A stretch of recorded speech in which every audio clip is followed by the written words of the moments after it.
Assalamualaikum warahmatullahi wabarakatuh. Selamat siang, salam sejahtera untuk kita semua. Perkenalkan, saya Mujiono dan rekan saya Bu Angga Fitri Maharini dari SDN 2 Pakunden CGP Angkatan 9 kelas 232. Di sini kami berdua akan memandu pemetaan aset yang berada di SDN 2 Pakunden Kota Blitar. Assalamualaikum warahmatullahi wabarakatuh. Selamat siang, salam sejahtera untuk kita semua.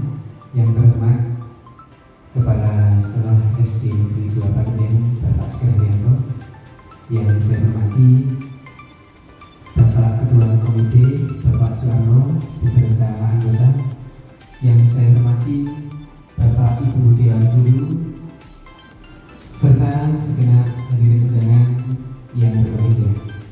Pertama, marilah senantiasa kita mengucapkan puji syukur kehadirat Allah SWT, Tuhan yang Maha Kuasa. Pada kesempatan hari ini kita diperkenankan bertemu dalam keadaan sehat dan walafiat. Selawat serta salam semoga senantiasa terlimpahkan kepada junjungan kita Nabi besar Muhammad SAW, yang senantiasa kita harapkan syafaatnya binada ila yaumil qiyamah. Bapak Ibu yang kami hormati, terima kasih saya sampaikan panjenengan telah berkenan hadir memenuhi undangan dari kami, saya dan Bu Angga, dalam kegiatan pemetaan aset sekolah untuk pengembangan sekolah. Bapak Ibu, kegiatan kita pada siang hari ini bertujuan untuk memetakan aset-aset yang ada baik di sekolah kita atau di lingkungan sekitar sekolah kita. Pemetaan aset ini merupakan satu hal yang sangat penting karena akan sangat berdampak, terutama memetakan kekuatan apa atau potensi apa yang dapat kita maksimalkan demi pengembangan sekolah kita sekarang dan di masa depan. Bapak Ibu, sebagaimana yang telah kami terima dari program pendidikan guru penggerak, bahwa setidaknya ada 7 aset yang ada baik di sekolah ataupun lingkungan yang dapat kita petakan sebagai acuan dasar untuk pengembangan sekolah. Ketujuh aset tersebut meliputi yang pertama aset manusia, kemudian aset sosial, aset alam atau lingkungan, aset fisik, aset finansial, politik, dan aset agama budaya. Pada kesempatan kali ini untuk pemetaan aset manusia, aset sosial, dan aset alam atau lingkungan akan saya pandu, dilanjutkan dengan aset yang lainnya oleh Bu Angga Fitri. Oleh karena itu, marilah kegiatan kita mulai dari pembahasan yang pertama tentang aset manusia. Lanjut, Bu. Bapak Ibu, di sekolah kita utamanya banyak sumber daya manusia yang tentunya menyimpan berbagai potensi. Mari saya mohon panjenengan berkenan untuk memberikan urun pendapat tentang aset manusia ini. Kita petakan dari yang pertama, tenaga guru dan tenaga pendidikan yang lainnya. Dari identifikasi yang saya dapatkan dari data dari tata usaha, bahwa sekolah kita total terdapat 30 personil, terdiri dari kepala sekolah, guru, tenaga kependidikan lain, dengan status ada PNS, P3K, dan PPP. Dari yang saya tampilkan ini mungkin ada yang perlu kita tambahkan, Bapak Ibu. Ada yang terlewat, kita perlu kritisi bersama. Yang pertama, tenaga guru, kepala sekolah, dan pegawai di usia produktif. Data yang saya dapatkan, 50 sampai 60 tahun ada 10%, Yang berusia 40 sampai 49 tahun ada 20%, yang usianya 25 sampai 39 tahun ada 70%. Kemudian dari kepemilikan ijazah, status yang sudah bersertifikasi untuk guru, dan termasuk juga ijazah yang dimiliki karyawan sekolah. Mungkin ada yang jawab, Bapak Ibu? Bapak Muciono, menurut saya kita memiliki guru penggerak juga CGD itu juga merupakan aset manusia juga. Menurut Pak Muciono bagaimana? Kalau itu dimasukkan dalam aset manusia ini. Terima kasih Bu Ari atas sarannya. Bagaimana Bapak Ibu? Ini termasuk aset ya? Betul ya? Kekuatan juga, karena itu merupakan kompetensi yang mengikuti pendidikan untuk meningkatkan kompetensi. Baik Bu Arina, terima kasih, diterima. Bu Arina mungkin bisa dicatatkan dulu. Iya.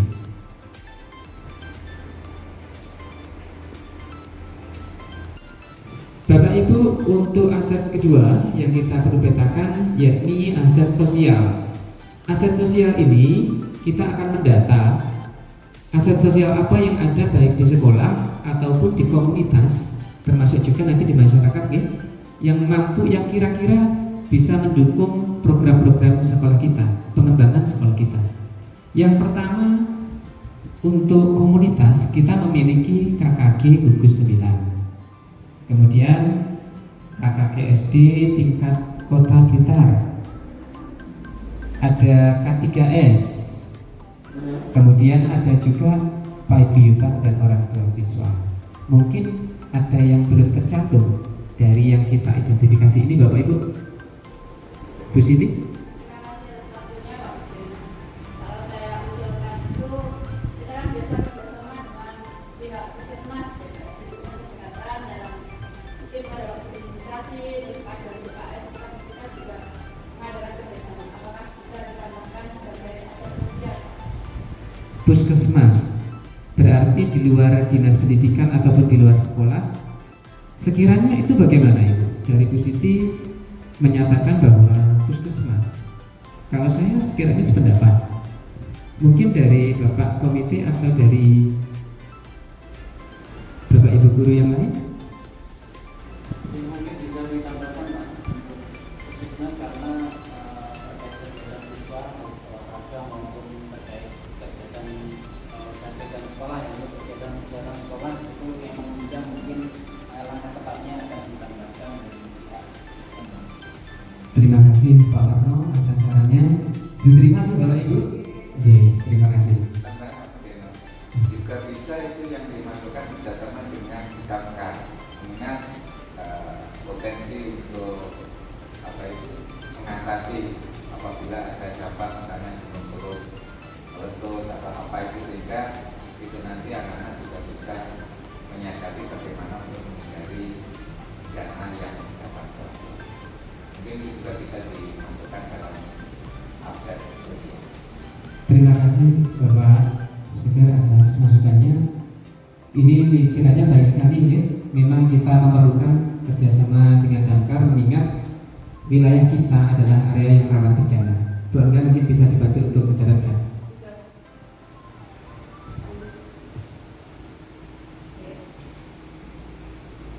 Bapak Ibu, aset manusia dan sosial telah kita petakan. Berikutnya adalah aset alam atau lingkungan.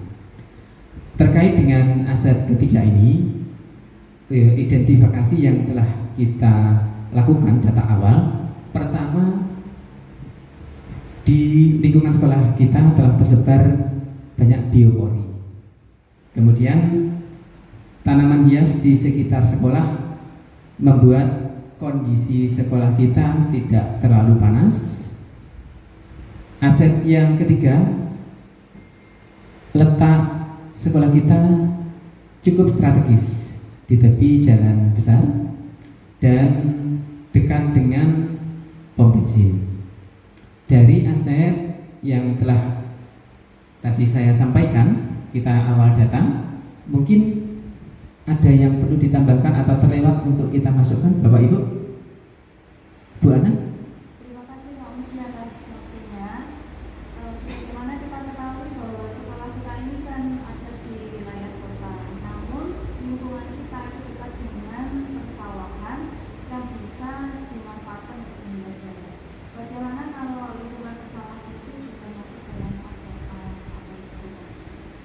lingkungan persawahan yang ada di sekitar sekolah kita dimasukkan ke dalam aset lingkungan. Saya kira usul yang baik nih Bapak Ibu, tadi masih belum tercover di dalam apa yang kita data di awal. Nanti untuk dibantu dicatatkan. Bapak mohon dicatatkan ya. Oke. Terima kasih Bapak Ibu. Mungkin ada lagi tambahan atau yang belum tercover di dalam apa yang sudah kita tuliskan tadi? Pak Mujiono. Iya Bu Arina. Ya, terima kasih Pak Mujiono. Mungkin kita memiliki kebun bimbing agak dekat dengan sekolah kita. Bisa juga itu menurut saya. Oh betul sekali. Kita dekat dengan agrowisata bimbing. Tadi belum terpikir ya Ibu Arina ya. Ini mungkin bisa kita tambahkan nanti untuk yang jelas pertama untuk pembelajaran, mendukung pembelajaran anak-anak.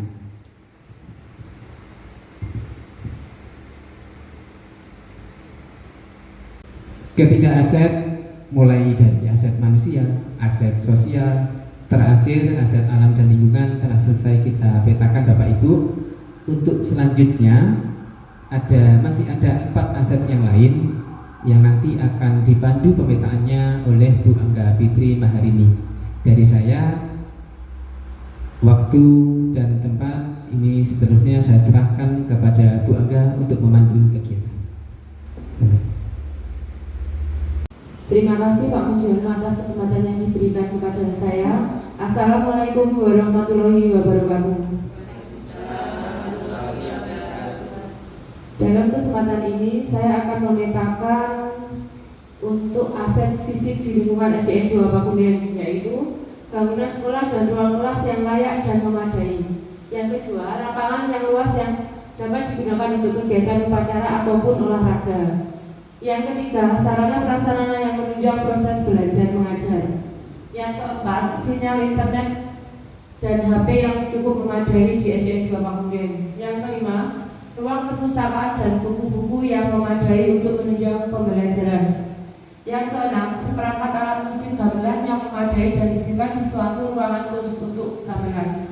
Menurut Bapak Ibu yang ada di sini dengan kondisi 6 aset musik yang sudah saya petakan, mungkin ada yang ingin ditambahkan? Monggo, Bu Tia, monggo. Pada bagian nomor 3 itu Anda, saat kelas yang menunjang proses belajar, mungkin bisa lebih detail seperti ada LCD, kemudian speaker aktif, dan kemarin juga ada CCTV di setiap kelas bisa ditambahkan. Oke, terima kasih Bu Tia. Berarti dari nomor 3 itu ada sarpras yang menunjang proses belajar mengajar, itu ada ditambahi untuk LCD. Pak Mujiono minta tolong untuk ditambahkan ya. LCD, speaker aktif dan CCTV, dan saya Bu dengan tambahannya Bu Tia, saya ingin menambahkan untuk alat peraga IPA yang kita punya, yang ada di lab IPA itu kan ada alat peraga seperti gelas itu yang untuk matematika dan IPA ya, yang ada di lab. Bisa ditambahkan di Pak Muji, minta tolong. Ada tambahan lagi. Iya. Sekolah kita kan memiliki musola yang cukup luas dan aula yang juga cukup luas. Kira-kira itu. Oh iya betul. Yang berikutnya ditambahi untuk musola untuk beribadah dan aula untuk kegiatan anak-anak untuk ekstra tari gitu di Buana. Terima kasih Bapak Ibu atas masukannya. Setelah aset fisik, saya akan melanjutkan untuk pemetaan pada aset finansial. Untuk aset finansial yang ada di SDN 2 Pakunden yaitu keuangan sekolah memadai dari dana. Tulisannya dihapus. Orang kita ora sih ning tulisan. Enggak ketok. Enggak ketok ngene enggak maksudku ulangi ae macane iki enggak usah dihapus. Sama langsung bos besar karena muridnya besar, oke? Ulangi coba. 3, 2, 1. Setelah aset fisik, saya akan menuju ke aset finansial yang berada di SDN 2 Pakunden.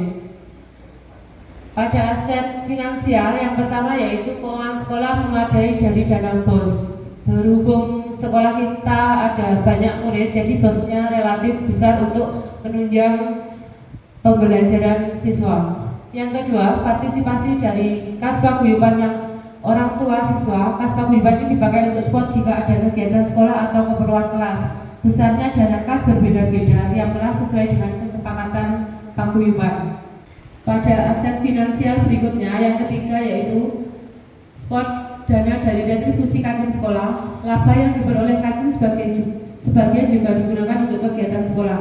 Begitu juga retribusi dari salah satu kantin yang dikelola pihak luar. Yang keempat, spot dana dari pihak sponsor dunia usaha di sekitar sekolah. Hal ini berlangsung insidental setiap kali sekolah melaksanakan kegiatan seperti kegiatan disnatalis. Dari keempat aset finansial yang sudah saya mintakan ini, mungkin dari teman-teman, Bapak Kepala Sekolah dan Bapak Ibu Komite ada masukan yang bisa kita masukkan lagi di aset finansial SDN 2 Pakunden, monggo. Oke, Bu Devi. Terima kasih Bu Angga atas waktunya. Selain memiliki kantin sekolah, sekolah kita kan juga ada koperasi ya, koperasi sekolah yang berjalan dengan cukup baik. Apakah itu juga bisa dimasukkan ke aset finansial? Bisa, kalau menurut saya bisa. Untuk teman-teman lainnya gimana? Bisa apa tidak? Bisa ya? Hampir seperti kantin itu. Oh, ya betul. Nanti ditambahkan di nomor 5 berarti untuk koperasi sekolah. Setelah aset fisik dan finansial, berikutnya yaitu aset politik yang berada di SDN 2 Pakunden. Yang pertama yaitu MOU dengan Puskesmas terkait dengan pemberian obat cacing, layanan imunisasi dan vaksin maupun pemantauan kesehatan siswa yang biasa kita lakukan screening kelas 1 sampai dengan kelas 6. Untuk yang kedua yaitu MOU dengan Dinas Kesehatan terkait pelaksanaan pelatihan untuk guru pembina UKS. Yang ketiga MOU dengan Bank Jangkrik di mana siswa-siswi kami menabung secara rutin seminggu sekali tanpa perlu datang ke teller bank. Yang keempat, MOU dengan Pusat Layanan Autis terkait pendampingan siswa-siswi yang berkebutuhan khusus serta orang tua yang memiliki anak ABK. Yang kelima yaitu MOU dengan Polsek Sukorejo dan pengamanan berbagai kegiatan outdoor sekolah. Yang keenam, MOU dengan Lembaga Psikologi untuk melakukan asesmen diagnostik pada siswa baru. Yang ketujuh yaitu layanan kesehatan gratis dari Puskesmas jika ada siswa yang sakit. Misalkan ada siswa yang terjatuh, kita langsung bawa ke Puskesmas untuk mendapatkan pertolongan pertama. Nah, dari aset politik yang sudah saya petakan di depan ini ada 7. Mungkin dari teman-teman, Bapak Komite dan Bapak Kepala Sekolah bisa ada masukan untuk tambahan yang mungkin terlewatkan dari aset politik, monggo. Oke, Pak. Kebijakan-kebijakan yang dikeluarkan oleh pemerintah daerah melalui Dinas Pendidikan seperti pemakaian seragam sekolah, seragam gratis, apakah itu juga tidak termasuk aset politik? Bisa Pak, bisa dimasukkan. Dari kepala sekolah. Iya, terima kasih masukannya Bapak. Iya, mangke Bapak Mujiono mohon untuk dimasukkan dari Dinas Pendidikan dan Pemerintah Kota Blitar. Mungkin teman-teman yang lain ada yang menambahkan lagi? Iya, Bu Tia, monggo. Terima kasih atas kesempatan yang diberikan. Untuk aset politik mungkin bisa dipertimbangkan juga tentang kebijakan dari kepala sekolah, karena apapun program kita penentunya adalah Bapak Kepala Sekolah. Oh, iya, berarti ditambahkan lagi Pak Mujiono. Menurut saya memang masuk karena semua yang bertanggung jawab dari Bapak Kepala Sekolah, Ibu. Oke, terima kasih Bu Tia atas masukannya. Setelah aset fisik, finansial, politik, yang aset terakhir yaitu agama dan budaya yang ada di SDN 2 Pakunden. Di sini saya memetakan ada 5, yaitu kegiatan istighosah setiap Jumat menunjukkan salah satu indikator ketaatan menjalankan agama. Yang kedua, karawitan yang dipakai oleh siswa dan guru untuk kegiatan pelestarian seni budaya. Yang ketiga, minat siswa tinggi dalam kesenian jalanan serta banyak siswa yang mengikuti paguyuban kesenian jalanan di lingkungan rumah. Yang keempat, siswa difasilitasi kegiatan keagamaan sesuai dengan agama yang dianut masing-masing, misalkan saja perayaan hari besar, santunan anak yatim dan lain-lain. Yang kelima yaitu sholat duha dan duhur berjamaah di SDN 2 Pakunden. Mungkin dari teman-teman ada tambahan lagi dari aset agama dan budaya, monggo. Nggih, Bu Arina. Ya, terima kasih Bu Angga. Sekolah kita juga memiliki budaya 5S Bu Angga. Mungkin itu bisa ditambahkan. Oh, nggih, salam, senyum, sapa, sopan, santun ya. Ditambahkan nih Pak Mujiono minta tolong. Terus berikutnya mungkin ada yang biasa dilakukan anak-anak setiap minggu di aset agama dan budaya. Nggih, Pak Suwarno. Terima kasih Bu Angga. Untuk hari Jumat itu apakah Oh iya, betul. Sudah terbiasa Pak di sini dan mungkin kelewat ya. Nomor berikutnya Pak Mujono untuk Jumat amal di hari Jumat. Terima kasih Pak Warno atas masukan yang diberikan. Teman-teman yang lain ada lagi? Oh, saya menambahkan yang belum tertulis, salah satunya yaitu Pondok Ramadan pada saat di bulan Ramadan seperti sekarang ini, dan juga buka bersama anak-anak, sholat tarawih bersama-sama bisa dimasukkan Bapak Ibu? Bisa, Mohon maaf, ini ada yang kekurangan. Mungkin ada yang lain untuk menambahkan? Sudah saya rasa sudah cukup untuk aset agama dan budaya.